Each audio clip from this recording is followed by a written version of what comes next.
루시 만난 사람들 6번째, 책임지는 자라는 말씀의 제목으로 주의 말씀 함께 나눠보고자 합니다. 엘리멜렉과 나오미는 아름다운 사랑과 연애 끝에 결혼을 하는데 성공하게 됩니다. 그런데 결혼하고 얼마 되지 않아서 그들이 신혼살림하는 베들레헴이라는 곳에 흉년이 들었습니다. 빵집이라고 하는 베들레헴에 빵이 없게 된 것이죠. 일거리도 적어지고 먹을 것도 점점 줄어듭니다. 새로운 가정을 시작하면서 토끼 같은 자식들 잘 키울 꿈에 부풀어 있었는데 갑자기 닥친 흉년은 큰 시련을 그 가정에 줍니다. 그래서 엘리멜렉과 나오미는 큰 결심을 합니다. 고향을 떠나 새로운 땅과 새로운 환경에서 새로운 도전을 하기로 정합니다. 젊을 때 도전하자, 젊어서는 사서도 고생한다는데 라는 말을 따라 그들도 새로운 도전에 뛰어듭니다. 그들은 부모, 가까운 가족들, 주변의 친구들에게 인사를 하고 먼 길을 떠납니다. 그리고 그들은 풍족한 땅 모압이라는 곳에 정착하면서 이민자의 삶을 살게 됩니다. 말도 다르고 또 생긴새도 같지 않고 문화, 먹는 것, 인사하는 것조차 많이 달랐지만 그래서 때론 너무 힘들고 괴롭고 마음이 아프고 외로웠지만 참고 또 참으면서 타국의 삶에서 성공하고자 노력했습니다. 조금씩 자리를 잡으면서 두 아들도 든든히 키웠습니다. 두 아들은 결혼할 때가 되어서 그 땅에 모압의 두 여자를 만나 결혼까지 했습니다. 아들 말로는 룻과 기로는 오르바와 결혼을 하지요. 생활은 고향 땅보다 편하고 안정되었습니다. 그런데 어느 날부터 고향 땅을 바라보면 말없이 눈물을 흘리던 남편 엘리멜렉이 시름시름 앓더니 손도 쓰지 못하고 세상을 떠납니다. 마지막까지 고향 땅 베들레헴에 가고 싶다고 했지만 약속을 지켜주지 못한 채 떠나보내게 된 것입니다. 그런데 남편 엘리멜렉이 그렇게 황망하게 세상을 떠나더니 두 아들도 병이 들어 그 아버지의 길을 쫓아갑니다. 남편과 두 아들을 잃은 나오미는 인생 무상을 느끼게 됩니다. 자신의 이름이 기쁨이란 뜻인데 그 이름대로 살려고 다른 나라까지 와서 아둥바둥 죽어라 고생했는데 진짜 남편과 두 아들이 죽는 모습을 보면서 탄식하며 나오미는 하나님께 이렇게 외칩니다. 저는 이제 기쁨이 아니라 인생의 쓴맛을 본 마라라고 불러주십시오. 그런데 나오미 앞에는 피 한 방울 섞이지 않은 두 며느리 오르바와 룻이 덩그러니 남아있게 됩니다. 나오미는 그들에게 말합니다. 너희도 떠나라, 더 좋은 곳으로 떠나라 합니다. 하지만 그들도 정작 과부가 되어서 어디에도 갈 수 없는 상태가 되었습니다. 혹시나 하는 마음에 나오미의 배, 시어머니의 배만 쳐다봅니다. 그래서 나오미는 소리칩니다. 하나님이 내 경수를 끊으셨다. 내가 너희에게 형사취수법 율법에 따라 셋째 아들을 너희에게 줄 수 없다. 아니, 내가 아들을 너희에게 줄 수 없는 것뿐만 아니라 나는 너희에게 아무것도 해줄 수 없다. 나는 아무것도 아닌 자다. I am nothing. 나는 무력한 자이니 나를 떠나라. 그러자 오르바는 떠났지만 룻은 어머니의 고향이 나의 고향이 되고 어머니의 하나님이 나의 하나님이 됩니다 라는 고백과 함께 나오미 곁에 남게 됩니다. 자기 곁에 남아준 룻이 고맙기는 하지만 아무것도 해줄 수 없는 자신의 처지를 보면서 더욱 자신을 마라, 인생의 쓴맛을 본 자의 이름대로 살아갑니다. 그리고 그 둘은 그렇게 떠난 고향 땅으로 돌아옵니다. 그러나 여전히 그들은 가난합니다. 먹을 것도 없고 손에 쥐어진 것도 없습니다. 그래서 기력이 조금 더 있는 룻이 어머니 대신에 밭에 나가 이삭을 줍습니다. 그런데 그곳에서 룻은 보아스라는 사람을 만납니다. 그리고 보아스는 우연인지 필연인지는 모르게 룻에게 관심을 갖고 룻을 지켜줍니다. 또한 떠날 때는 룻에게 보리 한 에바를 짊어져 보냅니다. 보리 한 에바는 그냥 단순한 호의와 도움이 되는 것이 아닙니다. 보아스는 드러내지 않고 감추어져 있는 선대와 은혜를 룻에게 베푸는 것이죠. 그렇게 드러난 보아스의 모습을 통해 나오미는 숨겨진 하나님의 뜻을 보게 됩니다. 그리고 나오미는 룻과 보아스의 숨겨진 하나님의 섭리와 계획을 밝히 드러내고 그것을 성취하기 위해 새로운 만남을 만들고 준비해 갑니다. 그래서 시어머니 나오미는 오늘 본문 1절에서 이렇게 이야기합니다. 오늘 1절 말씀을 함께 읽어보겠습니다. 룻의 시어머니 나오미가 그에게 이르되 내 딸아 내가 너를 위하여 안식할 곳을 구하여 너를 복되게 하여야 하지 않겠느냐. 이 구절에서 핵심은 내 딸아 내가 너를 위해서라고 하는 구절입니다. 앞에서 제가 스토리텔링처럼 룻과 나오미가 고향 땅에 돌아와 룻이 우연처럼 보이는 하나님의 필연으로 보아스를 만나게 될 때까지의 이야기를 전해드렸습니다. 그리고 그 만남 속에 하나님의 감추어진 하나님의 헤세드, 하나님의 긍휼, 하나님의 자비, 하나님의 은혜, 하나님의 그 사랑을 밝히 깨닫게 되죠. 그렇게 룻과 보아스가 만나는 그 만남 속에 숨겨진 하나님을 만난 이 나오미의 심정이 바뀌게 됩니다. 변하게 됩니다. 나오미는 룻을 생각할 때 혹 데려갔다가 혹 붙여 온 꼴이 된 것처럼 생각했을지도 모릅니다. 과부가 된 두 여자가 함께 산다고 세상에 기쁨이 더 넘치고 소망으로 그들의 삶이 변하겠습니까? 그렇지 않죠. 그저 인생의 쓴맛을 본 마라의 인생은 고향 땅에 와도 전혀 변화가 없습니다. 그런데 나오미는 룻이 보아스를 만나고 비가 오지 않는 이 가뭄의 땅에 저 멀리서 작게 피어오르는 손바닥만한 구름을 본 것입니다. 엘리야 선지자처럼 그 가뭄의 땅에 저 멀리에 하나님께 기도했더니 손바닥만한 구름을 본 것이죠. 그러나 그 구름은 조금씩 부풀어 올라서 그 가뭄 땅에 빛을 내리게 된 것처럼 나오미도 그 생각을 하게 됩니다. 그리고 그 안에 감추고 숨겨진 하나님의 섭리를 깨닫고 나오미는 그 심정이 변하게 됩니다. 전에는 억색에 재수가 없어서 죽은 아들의 며느리를 고향 땅까지 데리고 온 노망난 노인처럼 자신이 생각했는지는 모르지만 이제 나오미는 룻에게 인생의 멘토가 되기로 결심하고 룻의 삶을 책임지는 그의 삶에 복을 주는 자가 되기로 마음을 먹습니다. 그 결단의 표현이 바로 앞에서 함께 읽었던 1절 말씀에 내 딸아 내가 너를 위하여 마지막 구절에 복되게 해야 하지 않겠느냐, 내가 이제 너에게 복을 주는 자가 되어야 되지 않겠느냐라고 얘기하는 것이죠. 그 전까지 나오미는 룻을 절대로 호의적으로 보지 않았습니다. 자신의 삶도 그렇게 허망한 삶을 살고 있는데 어떻게 아무리 며느리라도 그에게 뭐가 줄 수 있겠습니까? 그런데 룻과 보아스의 만남 속에 숨겨진 감추어진 하나님의 섭리를 본 후에 나오미는 변하게 됩니다. 그렇다면 왜 나오미는 룻의 인생을 책임지는 자의 삶을 결단하게 되었을까? 그 이유는 앞에 말씀드렸던 대로 그의 비참한 인생 속에서도 나오미는 여전히 자신을 사랑하시는 그 숨겨져 있고 감추어져 있는 하나님의 헤세드를 발견했기 때문입니다.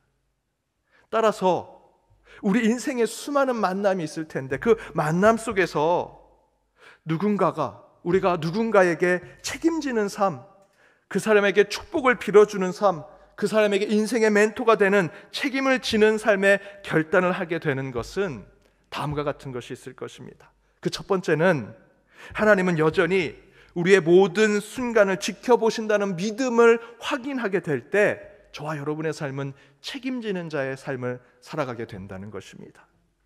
하나님은 여전히 우리의 모든 순간, 모든 공간을 지켜보고 계신다.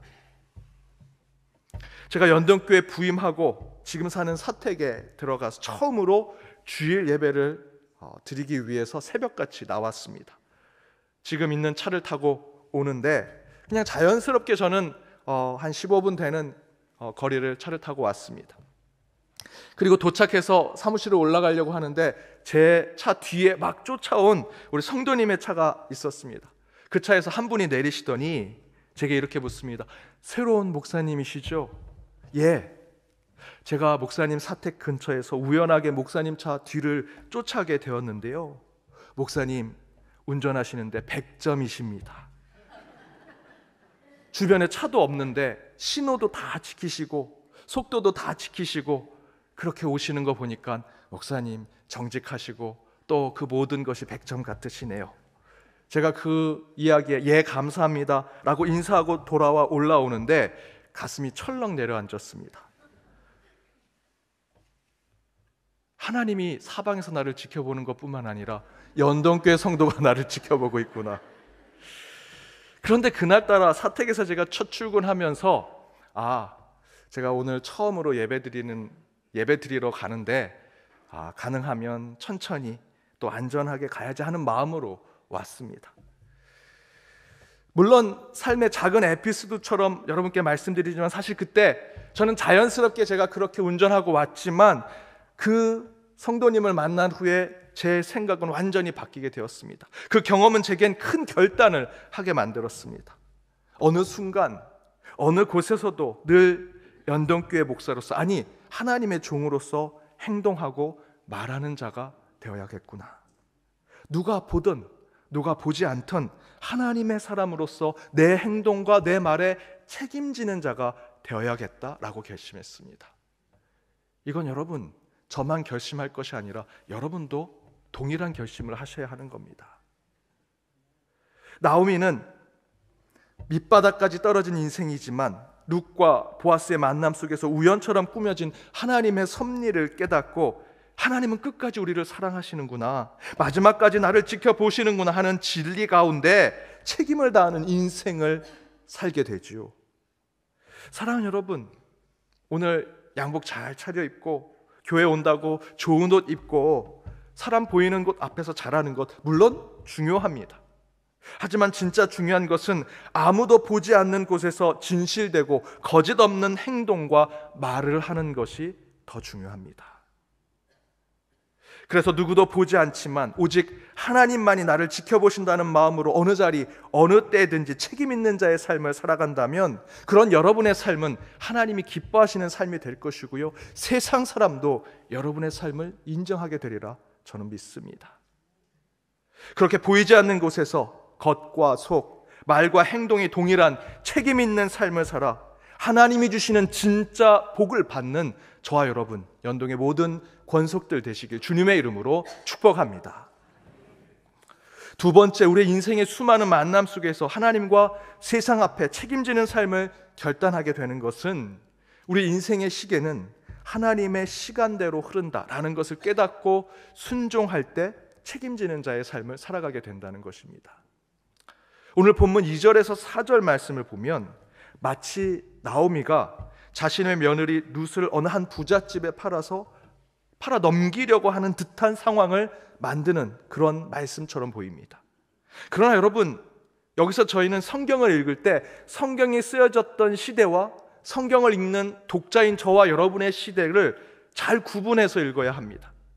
나오미가 룻에게 옷을 잘 차려입고 목욕도 하고 기름도 바르고 보아스의 잠자리에 몰래 가서 그를 유혹하라는 듯이 오늘 본문을 우리는 읽게 되지만 사실 이 말씀은 앞에서 계속 말씀드린 형사취수법, 고엘 제도를 지키기 위한, 곧 내 남편이 죽으면 자신의 위치는 그 형제에게로 들어가는 그런 풍습을 따르기 위한 말씀입니다. 더 정확하게 말씀드리면 지금 나오미는 실제로 당시 율법에 가장 충실히 따르고 있는 모습을 보여주고 있습니다. 단순히 지금 2023년도의 시대의 잣대로 이 성경에서 어떻게 이런 얘기를 룻기에 이렇게 이 성적인 내용을 담고 있느냐라고 평가하고 재단해서는 안 됩니다. 그것을 뒷받침하는 표현이 5절과 6절에 나옵니다. 룻이 이렇게 표현하죠. 어머니 말씀대로 시어머니의 명령대로 다 하니라. 여기서 어머니의 명령과 말씀은요, 단순히 자기 며느리를 부잣집 사람에게 제가시키려고 육체적인 유혹을 하라고 명령하고 말씀을 한 것이 아닙니다. 그들은 지금 세상에서 가장 힘없고 나약한 자들을 돌보고 일으켜 세워주시는, 그들에게는 유일한 소망과 희망이 되는 단 한 줄의 하나님의 율법을 통해 자신의 생명을 지켜내려고 그 말씀을 순종하고 있는 것이죠. 그래서 성경은 이렇게 표현합니다. 9절에 이렇게 증거하죠. 우리 함께 읽어보겠습니다. 이르되 내가 누구냐 하니 대답하되 나는 당신의 여종 룻이 당신의 옷자락을 펴 당신의 여종을 덮으소서. 이는 당신이 기업을 물을 자가 됨이니이다 하니. 중간에 당신의 옷자락을 펴 당신의 여종을 덮으소서라는 표현이 나오죠. 마치 우리는 이 말씀을 읽을 때 마치 무슨 성적인 거래를 하는 것처럼 느낄 수 있습니다. 하지만 여러분, 이 표현을 원어대로 보면 룻기 2장 12절의 표현과 동일하게 나와 있습니다. 룻기 2장 12절 함께 읽어보겠습니다. 여호와께서 내게 행한 일을 보답하시기를 원하며 이스라엘 하나님 여호와께서 그의 날개 아래에 보호를 받으러 온 내게 온전한 상 주시기를 원하노라 하는지라. 이스라엘 하나님 여호와께서 그의 날개 아래 보호받으러 온 내게 온전한 상을 주는, 여호와 하나님께서 날개를 펴서 나를 보호해 주시는 이 표현이 바로 지금 읽었던 9절의 그 표현과 같은 것입니다. 당신의 옷자락으로 당신의 여종을 덮어주소서. 성경은 철저하게 지금 하나님의 언약 율법을 지키고자 하는 룻과 나오미의 순종을 표현하고 있는 것입니다. 지금 룻은요, 성적인 대상으로 표현되는 것이 아니라 지금 보아스는 룻을 볼 때 우리가 읽는 이 성경 말씀으로는 마치 성적인 거래처럼 느껴지지만 지금 보아스는 룻을 볼 때 하나님의 마음, 룻기 2장 12절의 말씀처럼 하나님께서 날개를 넓이 펴서 그를 품어주시는 것처럼 긍휼과 자비의 마음으로 룻을 보고 있더라는 것이죠. 바로 이 룻과 보아스의 만남은 하나님의 시간과 약속 가운데 이루어지고 있는 것을 표현하고 있는 것입니다. 여기에 더 중요한 책임 있는 자, 책임을 지는 자의 모습이 보아스로부터 나옵니다. 룻과 나오미는 고해제도, 형사취수법에 준하는 율법에 따라 보아스를 남편으로 삼는 율법의 행동과 그 과정을 밟고 있는 것이 저와 여러분이 읽었던 본문의 말씀이죠. 그런데 보아스는 그런 상황을 다 알고 있으면서도 이렇게 얘기합니다. 10절과 11절입니다. 우리 스크린을 보고 함께 읽도록 하겠습니다. 그가 이르되 내 딸아 여호와께서 내게 복 주시기를 원하노라. 그리고 이제 내 딸아 두려워하지 말라. 내가 내 말대로 내게 다 행하리라. 내가 현숙한 여자인 줄을 나의 성읍 백성이 다 아느니라. 10절에서 보아스가 룻에게 그 하나님이 날개를 넓히 펴서 그들을 품어주시는 것처럼 룻을 그렇게 보고 있지요. 그런데 그 보아스가 룻에게 10절에서 뭐라고 얘기하냐면 복을 주겠다라고 얘기합니다. 하나님께서 내게 복을 주기 이 복은요, 앞에서 아까 읽었던 1절에 나오미가 룻에게 내가 이제 너에게 복을 주겠다라고 하는 그 표현과 똑같습니다. 나오미도 보아스도 룻을 향한 마음은 복을 주고자 하는 마음을 갖고 있었다라는 것이죠. 보아스가 룻을 바라보는 마음이 젊은 한 과부가 나를 지금 유혹하는구나 라고 하는 생각을 갖고 바라보는 것이 아닙니다. 보아스도 룻의 시어머니 나오미와 같은 하나님의 긍휼과 자비, 헤세드의 마음으로 룻을 바라보고 있는 것이죠. 그러면서 10절에서 무엇이라 얘기합니까? 11절에 두려워하지 말라라고 얘기합니다. 여러분, 룻의 입장으로 한번 생각해 보십시오. 지금 있는 말씀이 무슨 성적인 표현이라고 생각하지 마시고 룻의 입장에서 지금 룻이 과부가 됐습니다. 가난합니다. 아무것도 가진 게 없습니다. 그러나 율법에 따라서 자신의 가까운 친족에게 자신의 정체성이 결정됩니다. 그런데 보아스가 그런 가까운 자 친족입니다. 그래서 나오미는 그 율법에 따라 그의 침상에 룻을 보냅니다. 룻의 입장에서 아무리 그것이 율법이라도, 아무리 그것이 하나님의 뜻하신 거라도 얼마나 마음이 힘들겠습니까? 인간적으로 내가 과부인데 세상 사람들이 나를 해픈 여자로 보지 않을까? 쉽게 보는 여자로 보지 않을까? 라는 생각에 얼마나 마음이 무너지고 힘들고 괴롭겠습니까? 그런 룻의 모습을 보면서 보아스는 이렇게 얘기합니다. 두려워하지 말라. 두려워하지 말라. 그리고 보아스는 룻에게 이렇게 얘기합니다. 내가 현숙한 여자인 줄을 나의 성읍 백성이 다 아느니라. 너가 인간적으로 마음이 무너지고 괴롭고 힘들겠지만 걱정하지 마라. 하나님은 너를 넓은 날개를 품어 안아주실 것이고 세상 사람들도 너가 현숙한 여자인지를 알 것이다. 여러분, 과부에게 이런 격려와 사랑이 얼마나 힘이 되겠습니까? 그리고 나서 보아스는 이렇게 증거하죠. 이 구절이 매우 중요합니다. 우리 12절과 13절 말씀입니다. 길지만 함께 읽겠습니다. 참으로 나는 기업을 물을 자이나 기업 물을 자로서 나보다 더 가까운 사람이 있으니 이 밤에 여기서 머무르라. 아침에 그가 기업 물을 자의 책임을 내게 이행하려 하면 좋으니 그가 그 기업 물을 자의 책임을 행할 것이니라. 만일 그가 기업 물을 자의 책임을 내게 이행하기를 기뻐하지 아니하면 여호와께서 살아계심을 두고 맹세하노니 내가 기업 물을 자의 책임을 내게 이행하리라. 보아스가 뭐라고 얘기합니까? 기업 물을 자가 따로 있다는 겁니다. 그러면서 13절에 만약 그가 율법을 지키길 원하지 아니한다면 내가 살아계신 하나님께 맹세하노니 내가 그 책임을 내게 하겠다. 여러분, 지금 보아스는요, 자신이 결정하고 자신이 판단하고 자신이 정한 대로 행동해도 누가 뭐라 할 사람이 아닙니다. 룻이 지금 침상 안에 있는데 그러면 그냥 룻을 자신의 아내로 삼아도 아무 문제가 될 수 없습니다. 그러나 그는 그렇게 하지 않습니다. 보아스는 우리 인생의 시계는 하나님의 시간대로 흐르는 것을 그는 잘 알고 있는 자였습니다. 그래서 그는 하나님의 때가 있고 하나님의 타이밍이 있음을 알고 있는 자죠. 따라서 보아스는 세상에서 그에게 주어진 칼과 권력과 자유를 마음대로 사용하지 않습니다. 하나님의 시간을 기다리고요, 하나님의 뜻을 숙고하고 깊이 묵상합니다. 자신에게 주어진 지위, 자신에게 주어진 권력, 그래서 마음대로 사용할 수 있는 자유를 인간으로 사용하는 것이 아니라 하나님의 시간, 하나님의 뜻에 맞춰 사용하다라는 것이죠. 바로 그런 모습 가운데 진정으로 삶을 책임지는 자의 모습이 나타나고 있는 것입니다. 하나님의 때를 기다리고 하나님의 시간을 존중하는 사람은 자기 자신을 비롯해서 다른 사람들과 세상의 모든 것에 대해서 믿는 자로서 책임지는 인생을 살아가게 된다라는 것입니다. 저희 부부가 처음으로 아이를 집에 두고 외출하게 되었습니다. 단 한 번도 부모나 또는 보호자 없이 집에 두고 외출한 적이 없습니다.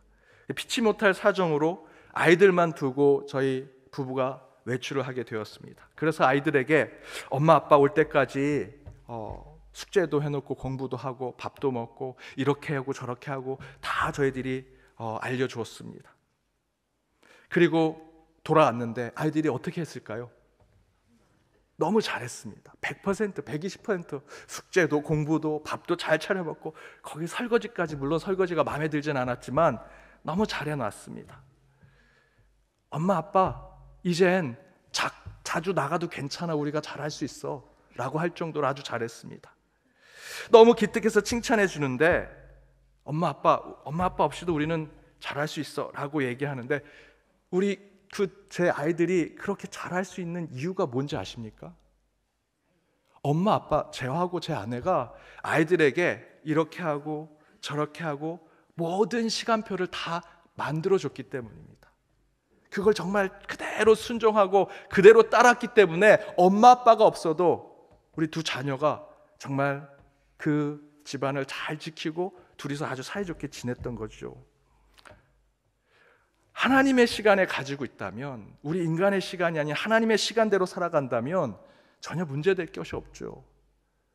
저는 저와 제 아내가 이렇게 외출해서 저희 아이들이 처음으로 집에 있을 때 그렇게 잘한 모습을 보면서 제 안에 신앙적인 깨달음이 있었습니다. 새신자 때, 새가족 때는 인격적으로 하나님 처음 만났을 땐 저희들 너무나 잘하죠. 말씀대로 살려고 하고 주일 선포된 말씀 마음 새겨서 한 주 동안 그 말씀대로 구역 공부 때 했던 그 구역 공부의 결단을 내 삶에 적용하려고 살아갑니다. 그런데 조금씩 커서 집사가 되고 권사가 되고 장로가 되고, 신학생 때는 정말 열심히 합니다. 저 신학생 때 기도 많이 했습니다. 말씀도 많이 읽었습니다. 목사가 되면 이거보다 더 많이 해야지. 오히려 거꾸로 가고 있습니다. 처음에는 그렇게 잘한다고 했는데 저희 아이들 지금은요, 야 엄마 아빠 갔다 올 테니 잘하고 와. 집이 개판입니다. 처음에 그 어렸을 때 둘을 두고 갔을 때보다 훨씬 더 집이 엉망이 됩니다. 그런데 저와 여러분의 신앙도 그렇지 않습니까? 처음에는 하나님의 시간대로 살아가려고 하는데 머리가 커지고 직분이 올라가고 더 높은 자리에 올라가니 하나님의 시간은 저 밑바닥에 내려가고 내 시간, 사람의 시간으로 쫓아 살아가더라는 것이죠. 노아가 100년 동안 방주를 짓는 과정에 얼마나 수많은 사람들이 비웃고 조롱을 했겠습니까? 그렇다고 노아가 그들과 싸우고 다투었다 성경엔 기록되어 있지 않습니다. 그저 기다리고 참고 인내했습니다. 하나님의 때를 아는 자는 결코 자신의 삶의 자리를 흐트러 놓지 않습니다. 하나님의 시간이 내 인생의 시간이라 확신하는 자는 절제하고 경건하고 거룩하며 책임을 지는 삶을 살아간다라는 것이죠. 사랑하는 여러분, 보아스가 그런 하나님의 시간을 살아 모든 순간 모든 사람 앞에 최선을 다하고 책임을 다하는 자의 삶을 살았습니다. 그런 보아스의 삶, 보아스의 신앙이 저와 여러분의 삶과 신앙이 되어야 할 것입니다. 우리 인생은 하나님의 시간 속에 있습니다. 그 신앙대로 모든 것이 영적인 책임을 다하는 삶을 살아 하늘의 영광된 삶을 누려가는 저와 여러분, 연동의 모든 권속들 되시길 주님의 이름으로 축복합니다. 기도하시겠습니다. 긍휼의 하나님, 말씀 가운데 걸어오시는 주 예수 그리스도를 만나 지혜를 깨닫게 하여 주심을 감사드립니다. 오늘 말씀을 통하여 우리 삶에 감춰진 하나님의 은혜와 섭리가 있음을 깨닫습니다. 하나님의 뜻이 밝히 드러낼 때 더욱 주께 영광 돌리는 삶을 사는 저희가 되게 하여 주옵소서.